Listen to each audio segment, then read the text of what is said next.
designer. This is Caroline S. Chosen mustard yellow. I don't wear mustard yellow. Girl, shut the fuck up. You thought you ate that? Beautiful. Of course we do. And you guys look basic. What's up, y'all? It's Brian Keith, and I'm back with another video. Today, we're going to talk about the Real Housewives of Dubai. And like I said before, why is Ayan mad at Lisa? We don't know. Well, okay, just making sure that we're on the same page. I like how subscribe. Let's get into the video. Let me check my shit real quick. Hotter than the fire coming out my flaming lips. You wanna play with me? You can't play in me. On the playground, bitch, you can't play with me. Got it, want it, securing the bag. I want to start this episode basically out with the reunion tea that's been coming out. ASMR. Get into it. The reunion tea, bitch. First of all, we already knew that Lisa and Ayan were gonna clash. We already knew that, you know, Lisa gonna have her side and Ayan gonna have her side. But you know who I'm really shocked with? Sarah Amadani. Now, Sarah, you had 640 something days to explain, talk about your shit, right? But you took the opportunity to not only change up your story 3 times about why you think Lisa is in the wrong. I think Lisa's intentions were what she said they were in sharing that voice note, or was she trying to misrepresent what you said in order to maybe spark a little drama?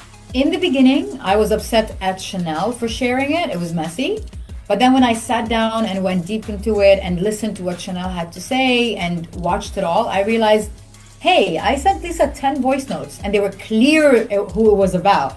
So Lisa knew. And if you were confused, call me, ask me. Tell me, Sarah, were you talking about Brooks or Talene or who? But I feel like she sent it to Chanel because she wanted Chanel to show it to them. And then we found out recently that Lisa knew Chanel showed the voice note to them. That's why Chanel's reaction was like, why are you crying? Like, why are you acting like a victim? You knew I showed them the voice note. I told you. You never told me it was from Lisa. No. But now you're trying to corroborate Ayan's story that Lisa knew something or whatever when you weren't even privy of that information because you weren't there. I just think Sarah is at this point, because she's like, you know, I feel like Ayan is finally opening her eyes to join the winning side. She realized that we're the fun girls in the center. And I'm just like, Sarah, I really do like you. I ain't gonna hold you. Like I said, last season, your plastic surgeon, what they did to your face, they ate it down, girl. You ate that. You ate that. But they ain't had nothing to do with nothing. I'm just trying to be shady. But Sarah, so you're like, yeah, you know, she's with the fun girls, da da da da da, like with me, Brooks, and who else, Stanbury, whatever. But it's funny now how the dynamics are shifting because Saba came out and just said, bitch, not only do I don't fuck with this bitch in real life, I don't fuck with this bitch professionally either. I said, now when you separating professionally, bitch, what did you do? So then they talk about, she said, oh, how to get a season 3 guide or something like that. And they just going back and forth on social media. I'm just like, oh shit. But now mind you, when Candace from the Real Housewives of Potomac was going on social media over here going down on the girls, everybody was just like, oh my God, Candace is a disaster on Twitter. Like these bitches ain't supposed to be on Twitter over here engaging and like they were doing back with Atlanta. So I just be so confused, like, oh yeah, you look at Candace on Twitter going ham. Bitch, you have the whole fucking cast over here gone on Twitter. Thank you. So I just think it's kind of funny how it's just like, oh my God, Sarah just wants to be mad at Lisa. We already know Lisa and Ayan got beef. Ayan was talking about, stop married, thank you for having my back. Have your back. We just got to see what's going to happen because I don't know what's going to happen. But it's just a lot of stuff coming out. I'm ready for it though. Like I said, Dubai is very much slept on, but the girls are really giving me what I need, so I'm here for it. So the episode basically starts where it left off, where the girls are still complaining about them fucking dresses. I am not going down like this. I would have never chosen mustard yellow. I don't wear mustard yellow. And I ain't gonna hold you. Like I said before, I think it was kind of rude for them to openly say fuck the designer and like these dresses are horrible. But Brooks, girl, you look fine. Face was T, body was nice. It just, the dress was kind of shitty. The dress was, you know, mustard, whatever. But Caroline Stanberry, Lisa, she played you for dust. she did what she had to do on that one, because you looked a hot ass mess. Caroline Stanberry looked like the Christmas tree dress that Jessa was wearing on season 14 of Real Housewives of New York. Girl, you looking a mess. Body was botched, big back, like it was not the tea. Like, no shade, Stanberry. Like, I don't like commenting on women's looks, but I agree with you on that one. You did not look appetizing at all. Talene gave me like Melina from Mortal Kombat, but not like the sexy version of Melina, the Melina with like the mouth fangs. It was real dark in the face. Real dark, real dark, real dark, real dark. It wasn't really appetizing. Oh my gosh. Brooks, you could have went out. You look fine. But it was what it was. So the other girls, like, they take it too long to get ready. We about to go. So they go out for dinner. They do their thing. They have a good time. And they come back. When they come back, the girls are still sitting there moping. And they just basically come in and say, oh, well, you know, since y'all weren't ready, we just left you. And they're like, oh, well, that's fine. We weren't going to go out. I didn't feel comfortable in the dress. Beautiful. Of course we do. And you guys look basic. So as the girls are trying to explain, Chanel is just like, I don't really understand, like, you know, where all this is coming from. Like, she gave the dress, it, you know, was what it was. Brooks is basically saying that she knew that Lisa did it on purpose. I saw the text messages and I told her I wasn't going to wear that, Valid, we see the flashbacks, that's what it was. She didn't lie. Talene trying to explain herself, Chanel's basically cutting her off. She's just like, let me talk. I'm just like, ooh, girl, is it that deep? But I mean, it might be. You guys, I know that you guys had a wonderful dinner. Judgmental people over clothes. You guys that insecure that you wouldn't show up because of clothes? My whole thing is,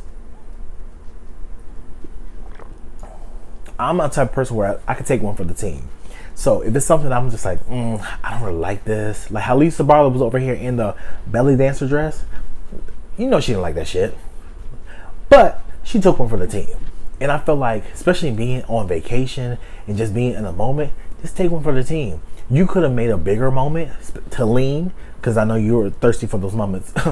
So you could have made a bigger moment by going to the dinner and saying, hey, Lisa, I understand that, you know, this was from a designer. However, I feel like you should have consulted with me to ask what type of style do I like, what kind of color pattern do I like, so we can partner with a designer to come up with something that suits my personal taste instead of being more of a suggestion or thrown onto me. So I think that would be a little bit much better that we're collaborating, because I feel like you did not take my personal style into account, and I just feel like that was very, you know, insensitive to my personal style. You could have said something like that. I don't really know how you're going to word it to each his own, but something like that, you know. So it was what it was. They really dropped it. Saba's basically telling them, like, it's not that deep. Like, girl, she did y'all a favor. Cool. It doesn't look better than what you could have worn there. Oh. Sorry? Hadida. Hadida? It's the loudest bird in Africa. So the next day, all the girls are going out on these like adventure trails. Stanberry calling Sergio. First of all, I didn't know who Sergio was on the phone. He had a full beard. He looked like, I was like, who is this man? This does not look like Sergio. Okay. But, you know, she's just like, I love you, you know, I miss you, all that. So, Chanel and Stanberry, they're going out on like a little rekindling situation. You never told me it was from Lisa. No, but I trusted you, and you called me out. And they basically talk about everything that goes on. Stanberry is basically saying, if I knew that voice note was from Lisa, baby, I would have thrown the phone into the ocean, because I'm not trying to get in the middle of that bullshit. So Ayan's basically saying, like, you know, she trying to rebuild with Stanberry because she felt like she was, you know, felt like Stanberry wasn't loyal. Which I've never had somebody say that to me. You blindsided me. You didn't have to throw me under the bus like that without talking to me. I should have left it, and I'm apologizing.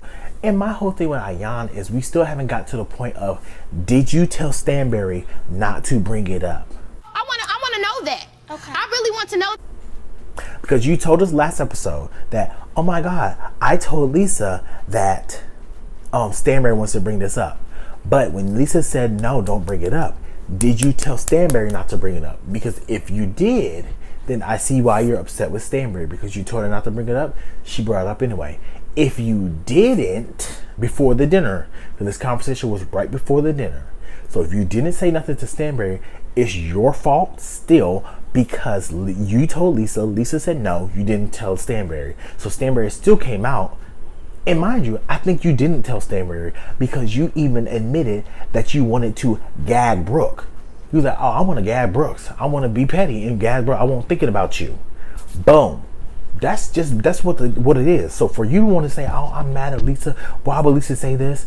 Bitch, because you went to a bitch that I'm not really that cool with, and you shared something that was private that had nothing to do with you. Yes, Lisa was petty as fuck for even sharing it in the first place, but she said she wanted clarity. She explained herself. You didn't. I mean, you said you would be messy, but it was what it was. So we then transport over to seeing Nina and Saba basically talking about, you know, Sarah's man. I said Nina. Sarah and Saba. Where I get to share my experiences with people so I can help everyone in the community. I get a phone call from Akin, and he gave me like an order. So they're talking about, you know, Sarah's man. And basically he feels uncomfortable with her doing a podcast with a guy that has like shirtless pictures and, you know, half naked, very sexy. He's like a puppet figure, stuff like that. He felt uncomfortable with it. So I have 3 opinions about this. One, I feel like, but if I'm not married to you, you're not going to tell me who, what, when, where, or what I can do with my person. If I, as an individual, want to do that, then I can do that. Period. I know that's right. You're not going to tell me to do anything. Suggest? Maybe. But even then, I'm going to do what I want to do. That's just that. Now, when it comes to disrespectful, I'm not going to do anything disrespectful. But going to a podcast, I don't see where that's disrespectful. Now, when it comes to Sarah, right? She realized that this man is a Muslim man, just like she is. She is, you know, of faith. And she specifically says that I date to marry, and we don't kiss, we don't do none of that, right? So you have certain things in your life that are very strict rules that you like. These are things that I'm not doing, right? Now he's bringing you something that he's like, look, this is something I'm not comfortable with. And like I said before, he can't tell you what to do. But if you say you date to marry, that means you're dating this man seriously. So now it's like, do you consider what he's saying? Do you not? Do you just say, fuck it, whatever, I'm doing what I want to do?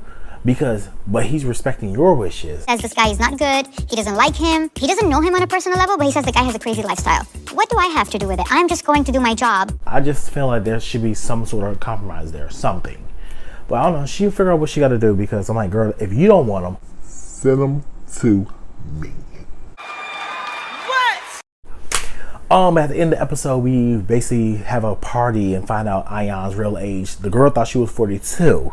Add 8 to that. The girl is 50. I'm 50!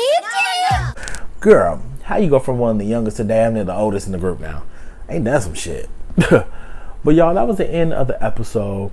Let me know what you guys think. Like, comment, subscribe. The reunion is about to be crazy. I'm ready. And I'll see you guys next video. Peace. Brian Keith, LG, Black View. Bet you didn't know we the Holy Trinity. Now let a God stop a y'all and break your head here. Step into the room and get up in the bed. It tastes sweet, that's cause I'm good. It tastes sour cause I'm better than the hood. Cause I get you hyper when I'm running all around, cause I excite ya. Let me talk real quick. You can't even get with the shit. You wanna go toe to toe with my flow? This sour candy, all I really ask